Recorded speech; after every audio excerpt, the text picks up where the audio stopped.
Welcome to the Dairy Raid. Presented with over 20 years of coaching experience, the Dairy Raid provides commentary and analysis of the schemes, the players, and the coaches who create Wisconsin football's new identity. Now here's your host, Ryan Anderson. Hey everyone, welcome back to the Dairy Raid. And it's been a couple weeks, but we're back fresh off vacation, ready to get through the backlog of Badgers film, and we're going to start with Wisconsin versus Rutgers from not this last weekend, the weekend before. Really looking forward to breaking this film down. Didn't get to watch the game live. My first rewatch was literally standing in line for rides at Disney World with my kids. And so yeah, it's going to be real fun to sit down and actually break this game down. So without further ado, let's get into it. So we're starting out 1st and 10 on the 11-yard line. Badgers come out 3-by-1. Flip the back. Check. We see something on the outside. Like the matchup. Play action. Take the shot on the slot fade. Okay, and what do we like about the slot fade? Well, we have a safety playing inside leverage on our slot receiver with press, with eyes inside or eyes on our receiver out here. That lets us know this isn't a cover 2 shell, so the safety isn't going to be drifting over the top, isn't necessarily going to be looking to divide and take off the upper half. So we have leverage, and we not only have leverage, we have space to throw the football. So we're going to come in, we're going to pop a little inside look, and then out to the corner. It's a great shot, and this is the second game in a row where we come out and take a play action shot right off the bat, and we are a foot away from catching that. And again, this is more about setting the depth, setting where Rutgers have to put those safeties and how they have to play the upper half of the Badgers passing game right away. Protection is awesome. Rutgers only comes with 4. Badgers protect 6. Still incomplete, but I like the aggressive start. So 2nd and 10. Still on the 11-yard line. Still in, so now we're in 12 personnel. Okay, power play. Running center tackle. And I really like the last couple weeks how we're getting Jake Renfro involved in the power game. Getting him up there and pulling. He is an excellent puller. Jack Nelson showing some pretty decent athletic ability here. Getting upfield, pushing that pile. And you can really tell how much the offensive line has improved these last couple weeks. Let's take a look at the box angle. All right, so we're going to get a pull lead. And this is more like pin and pull than it is like a traditional power. So Jack Nelson is pulling, but he's looking to get up in the first available gap that he sees. And so is Jake Renfro. So we're not really kicking out number 4, edge defender coming off from the second level. We're just getting around the corner and then getting upfield. We're moving the level of the offensive line. Getting a great push. That's really good to see. And a really nice combo block here by Ballman and Ashcraft to double down to the inside backer and really help sell that push. All right. Manageable 3rd and 2, 19-yard line. Still 12 personnel. Chris Brooks coming in, a little split flow. And again, another underappreciated aspect of Tui Walker's game is his vision. Like he gets here, he sees the gap shut down, but he can see the space. He can see the forest through the trees. So he knows if he turns on the jets, gets around the corner, he's going to have some space. And like every run he does, he never goes down with the first hit. He gets hit on the 22-yard line and we're at the 26. He falls forward for 4 extra yards. Let's just go back and let's just look at the box angle of this real quick. All right, so we're running outside zone. And again, the way that I read this is I'm reading 2 to 1. So I'm reading, and even though we have a combo here, for me, I'm reading, is he in or out here? Not is he in or out here. All right, so there, he's out. That's why Tui wants to get downhill in here. That's the wrong. That's the first down. Angle. All right. So here we go. Let's look at the box angle. So we're going to run split flow. Inside zone. Okay, and he wants to stick his nose in right there, right behind Renfro. Yes, it is Renfro this time. Good. Okay, and what ends up happening is actually Brunner ends up butting Renfro out of the double team. For me, how I would set up this double team is we're going 2 for 2 here. So really, Renfro should be controlling this outside shoulder, Brunner the inside, and Brunner should be the one getting off to the second level. Could be different how they teach it. Okay? And then same thing here. Yeah, Huber and Malman, 2 for 2 here. That's how I would teach it. Now, with the alignment, and again, maybe they would be working 2 for 2 here and 2 for 2 here. But regardless, we get a little bit too much push from Brunner, if there is such a thing. And that ends up causing his D tackle to get off. Now again, Tui's vision, okay, we're keeping our shoulders square to the line of scrimmage if we can. Working. Okay, now we get around the edge. Fall forward. So, ends up being a pretty good play. All right, 1st and 10 on the 26-yard line. Okay. We're in 2 by 2. And again, run outside zone.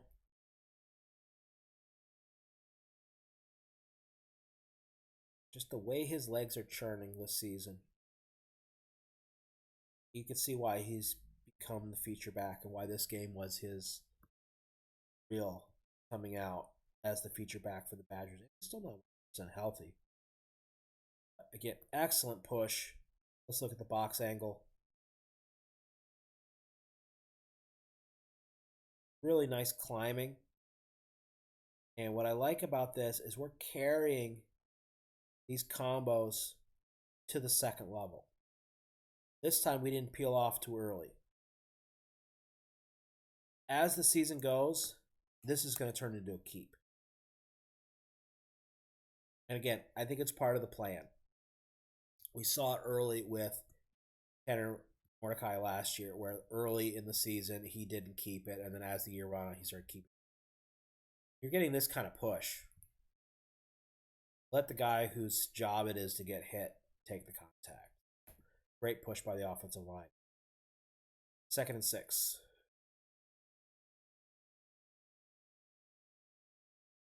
A 3 by 1, motion to 2 by 2. Center guard, we're going to pull off, going to throw the glance on the RPO. We're reading right here. If he's flat-footed, he comes downhill, we're going to hit the little glance right behind him. And a glance for me is a hard seam, lazy slant, whatever you want to call it. But when that linebacker doesn't react, doesn't widen, it opens up that soft spot right behind. Great throw. And really building off the run game. When you have a solid run game, these RPOs work so much better. All right, let's look at the box. Send the motion. Seeing the movement of the line. That gives us who the true key is, which is going to be out here. Okay. Action. Linemen are coming downhill based on the pulls. Again, that linebacker, that overhang safety, whatever he is, doesn't reoccupy the space in the middle of the field. Safety doesn't come downhill. Easy pitch and catch all day. All right, we're moving. 1st and 10, 47-yard line. They're out 10 personnel. Oh, sorry, still 11 personnel. Still 11 personnel. Open 2x2. Okay. Take a 4-vert shot. And when we work 4 verts, again, we run until we're capped. And Vinny Anthony gets a great release. And we throw it up. Good ball to the outside shoulder. Okay, quick 3-drop. Pitch up. Let it go. Nice spot. And a good time to take a shot. We know we're winning on the ground. And let's put it up there. And again, what we're going to do is we're going to work. When we work 4 verts, I like to work from the best matchup across the field. Some will read from the field to the boundary, however you want to do it. This was the first read all the way. 1, 2, 3, get to the top. Get that little hitch step to get a little bit more oomph on the ball. Drop it over the shoulder. Great throw. Protection. Again, really solid. Going to be saying it throughout the game, and when I talk about the Northwestern game as well. AJ Blazek has done a fantastic job with the offensive line. The movement and the footwork, technique, so much improved. Both tackles especially. There might be 5 NFL offensive linemen in that group now. Great throw. All right. Here we go. 1st and 10 on the 19-yard line. Great drive so far. Great way to come out. Assert our game plan. Okay, outside zone.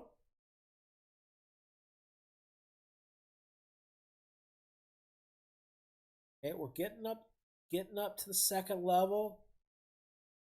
A couple spots, but we're hanging on the line of scrimmage a little bit too much. Let's take a look at the box.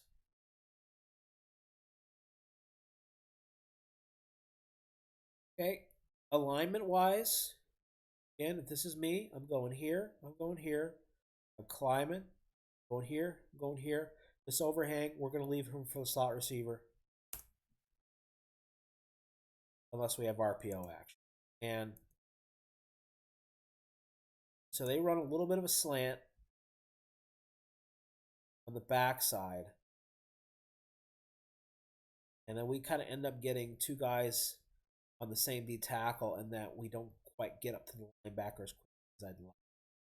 Okay, also, Renfro, again, they're running a little stunt. So action of this edge guy can make it a little bit harder for him to get him turned up field. Got held him on the line of scrimmage a little bit too much, but not terrible. Not every outside zone is going to pop for 15 yards. 2 yards is sometimes what we need. All right. 3x1, motion to 2x2, 2nd and 8. Okay, Dupree in the game. And we're going to play action, throw the slot fade. Again, they were giving us, we put this in the back pocket after the first play of the game. And this is just a little hitch and go on the slot fade.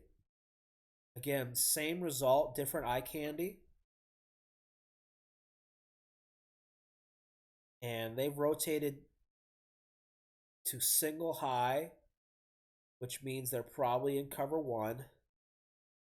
And so what we want to do is we'll want to get our matchup down here, get that flat defender to get his feet going downhill, and then let our athlete do the work. A little bit behind, but I think if it's not thrown there, it's incomplete. It's a really great spot for the ball. Whether it was intended to or not, it was a great spot for the ball. All right, so the motion gives us coverage key. Nice pocket movement. Nice backfield action. Quick, set, throw. And fantastic concentration by Will Pauling. So there we go. We're on the board. 7-0. Next drive.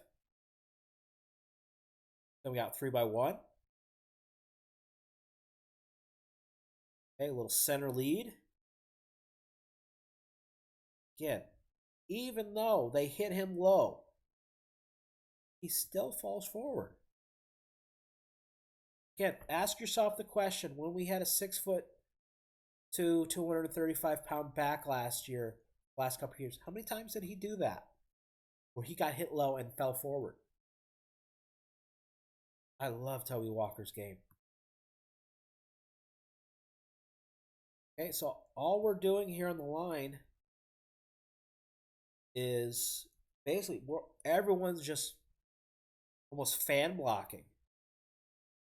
We just all basically what we're saying is you can get beat, but get beat to the outside shoulder, and then we're gonna let that set one edge. Renfro's gonna set the other, and we're gonna essentially run like a draw action almost. It's not a draw, but it's kind of set up by allowing the defense to be aggressive around the corner. That creates the wall. We'll let the running back do the rest. 2nd and 4.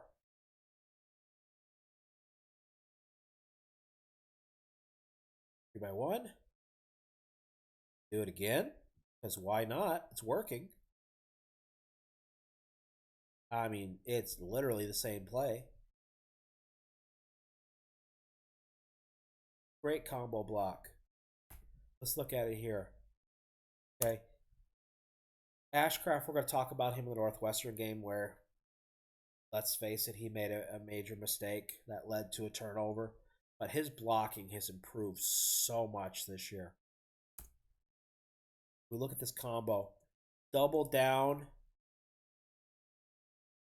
Really great job. And Jake Renfro, boom. His ability to move as a center is going to get him paid next year. Backside. I mean, Jack Nelson has this guy completely locked out. Runner has his guy locked out. Huber. Fantastic job by the offensive line. We're moving. Okay. Now we're going to play action off of it. We're going to run the leak. And we throw into double coverage. Okay. So let's look at this. Because I have a feeling somebody is not where they're supposed to be. And if I'm going to put my money on it, it's going to be Will Pauling. He shouldn't have been this deep. So, what looks like what they're trying to do here? Let's let this run one more time. Okay. All right. So, pull our telestrator. Okay. So, it looks like they're running variation of Y cross. Okay. They're going to run a hitch. This might be a choice variant, but I'm guessing it's supposed to be a hitch. We're going to run our crosser here, and then we're going to run post in behind. And what I think ended up happening is Will Pauling got pushed way deeper than he wanted to, or that he should have. He should have been more on a line under the first defender, over the second, and flattening out kind of like this. Maybe gaining a little bit more depth, but certainly not crossing the 40 by the time he got to the half. I don't think so. Maybe a little bit deeper, but he should be flatter by the time he gets out. But because he drifted, that influenced the spacing that this safety here is going to allow, and essentially caused him to be able to see and get in on the double teaming, the double coverage post. So let's take a look at this again and kind of see if that's where we ended up doing. Yeah, Pauling's way too deep. Like he's supposed to be running across where he should not be that. I don't think that they've not run him at a crosser that deep, that early. And you can see him kind of navigating. And this linebacker, number 2, he is doing everything he can to make sure Pauling goes over him. And because what I would want him to do is come across here and influence this safety. And I think that's what we're expecting, because that's where our eyes are to start. We're selling this semi-roll. We're bringing our crosser, and then we want to hit the post. And when he let go, I can see what he saw. Our eyes are down as he's expecting him to flatten out. Safety comes down with it, opening up the space right back here. But what ends up happening is because Pauling goes too deep, the space that he wants to throw to closes down real quick. And that it ends up being this safety who picks it off. But it's the positioning of this safety that causes the throw to be where it is. It also doesn't help that we lost the ball going through this. Now, we're not looking for the post here and then switching shoulders. So it was underthrown for sure. But better positioning by Pauling on this opens us up to be thrown flatter. And maybe it got caught in the wind, whatever. I don't mind the decision. I mind the route running. And then hanging the ball too much up on the throw. So, a lot of blame to go around. Pass protection again. Completely stellar. And where we want to go in the progression. I like it. But we're too deep. All right, but we'll live because we get the ball back. Okay, defense holds strong. Coming out in 12 personnel, we're at midfield. In a motion of 3-by-1, little tight front. Okay, run a little power. And we're a little G lead to the 2 tight end side. So we're basically running very similar to what we've been doing, where we're washing down, allowing the defense to be aggressive to the outside. Again, using that Schiano kind of aggressiveness that his defenses are known for and using it to their disadvantage. And then creating the edge with the pulling guard. And when you have a running back with good vision who can bounce off of defenders, like, we're excited down here for a reason. We love these kind of hits down here. Let's look in the box. Okay, again, motioning to the little bunch look. Fit, bounce. And again, this is where a good back can make good defensive play look bad. Because number 10 here, the safety, I think he fits this pretty good. He sees the gap open up. He comes downhill. He fails. But we just bounce it. No hesitation. You know, God bless Ches. He would have taken this and pitter patter, and 10 probably tackles him. Till he gets downhill, puts his foot in the ground, and gets around the corner. You want to see. 1st and 10, 35-yard line. Again, moving again. 12 personnel. Okay. Trying to catch them. Okay, and I saw a lot of people complaining about this female ref. But let's make it, let's be clear. The Badgers substituted. And no matter how many people they substitute, you have to give Rutgers time to substitute. And once they have substitute and complete their substitution. Substitution's over. She goes back. We're in 12 personnel. At Rutgers, they substitute guys off, but then they forget to send somebody on. So we catch him.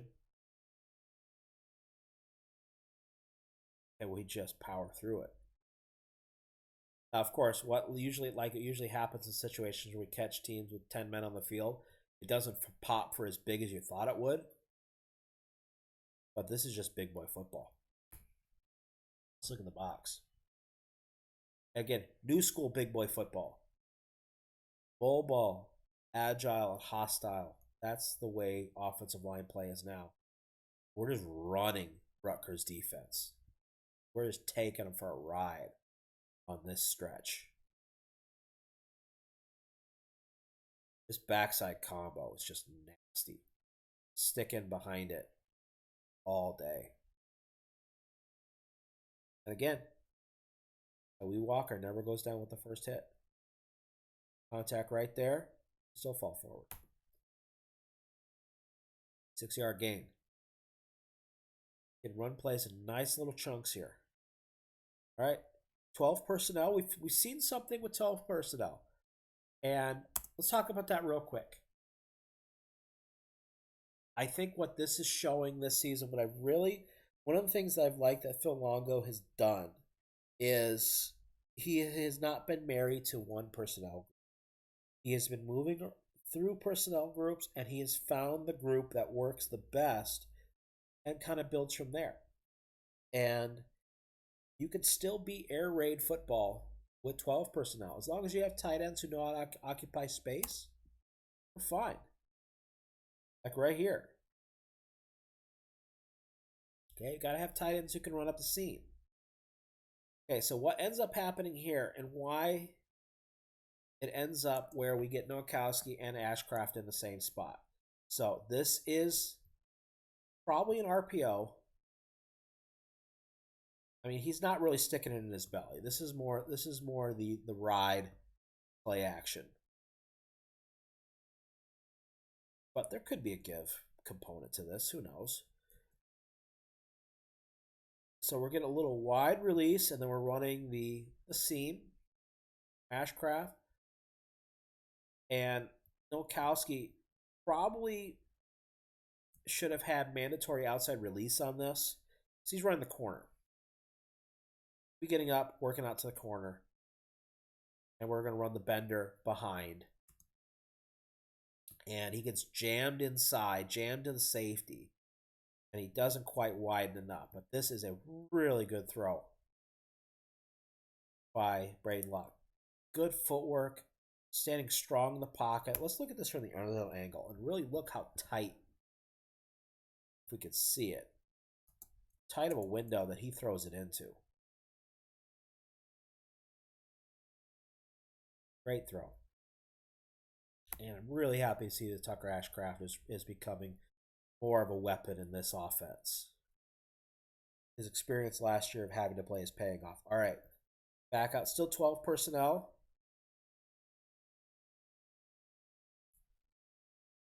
Outside zone again. Now that we're in the low red zone, Rutgers is committing more bodies to the box. They got 8 in the box. Okay. Can't quite pick up everybody. Let's see where we lose this. And I think it's just a situation where runner gets his left hand kind of caught on the defensive tackle. Maybe get a little bit of hands to the face, but we see it. She could never see that. All she could see is Jack Nelson's butt. Anyways, so because he gets that hand caught, doesn't quite get to that linebacker. Linebacker does a pretty good job stretching or trailing from behind. And then our edge defender here, 44, does a pretty good job on Nowakowski shedding that block. I think if Tyree definitely wanted to get it here, but he felt the heat from that linebacker, so he just kept going outside. But it is what it is. All right, 2nd and 11, 12-yard line. All right, still 12 personnel. A little snug nub 2x2 look. Okay, Dupree in the game. Again, this is what he brings. Is his ability to catch the ball.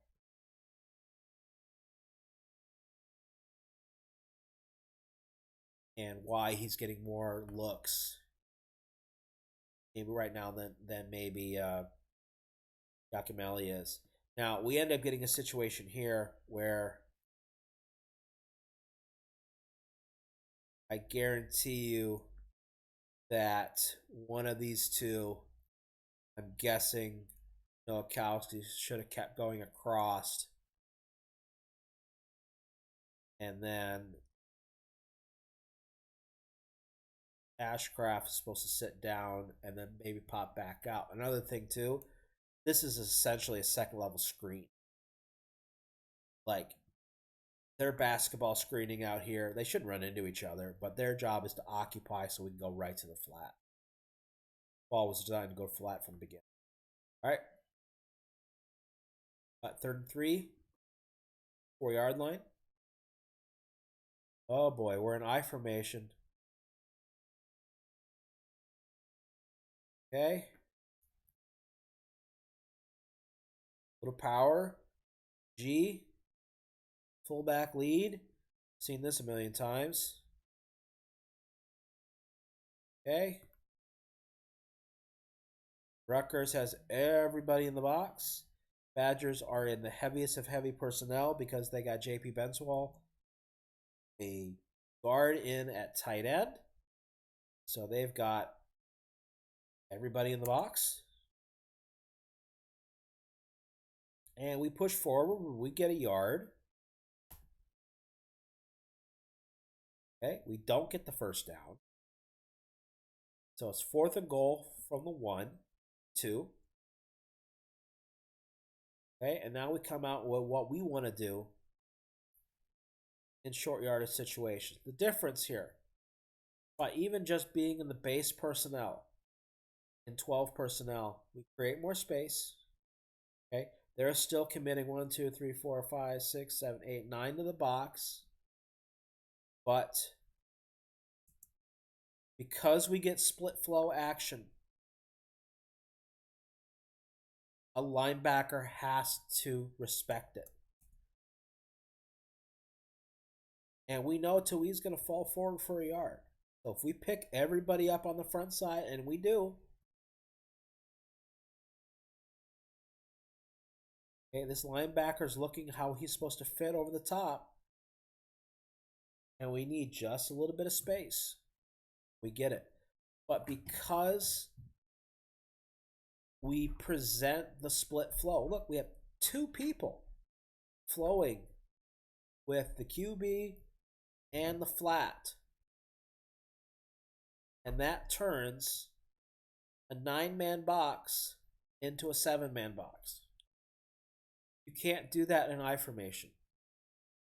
and 2 tight ends, at least not as easily as we did right here, to get the yards that we need. Touchdown. All right, we'll take one more look here. Again, we get that we give them a little bit of eye candy. We give them more eye candy. And this, again, this gives us the idea to keep this later, how much they're flowing with this. But we get low, push. But because we turned a 9-man box into a 7-man box, we allow our running back to run through a safety instead of running through a linebacker or a defensive line. That's the difference between spread, short yardage offense, and I formation, short yardage offense. All right.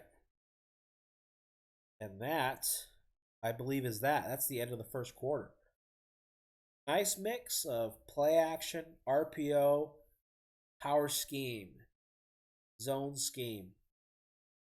This is what Dairy Raid should look like in Wisconsin.